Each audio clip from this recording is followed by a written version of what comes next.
L'atmosphère était plus que lourde. Cependant, difficile était la séparation en ces jours du 3 au 4 mai 2024. Nous sommes à Barthélemy-Cros, une localité située à quelques 12 kilomètres de Grands Atries. L'orfèvre de l'évangélisation, certains l'appelaient même Papa évangéliste. Gbamele Dia Enoch a été rappelé à Dieu après plus de 75 ans. Les obsèques ont débuté par une levée, suivie de l'enregistrement des convois à son domicile de Daloa Lobia 2. Arrivé à Barthélemy-Cros, c'est une veillée religieuse qui a réuni l'ensemble des parents et chrétiens de cette localité.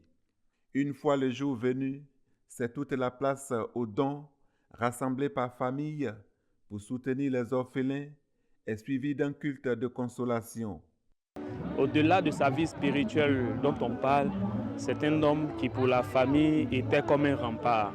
Parce que il n'a jamais eu lui-même un ressentiment envers un seul membre. En dépit de toutes les attitudes qu'on pouvait avoir, il n'a jamais eu un ressentiment vis-à-vis d'une seule personne. Il était prêt à régler tous les problèmes qu'il y avait entre les enfants de la famille.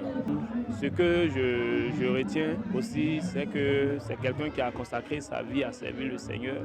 Donc je crois que le Père le reçoit dans sa félicité.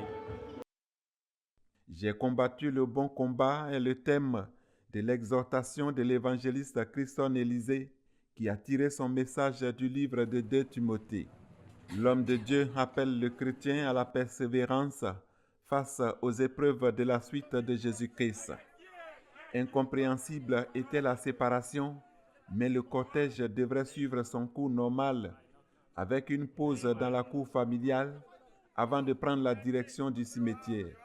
Ici, Dia Enoch Gbamele repose désormais à côté de Feu Congo Afoué Marie, son épouse, partie auprès du Père Céleste. Le couple Dia laisse 6 enfants et plusieurs petits-enfants inconsolables.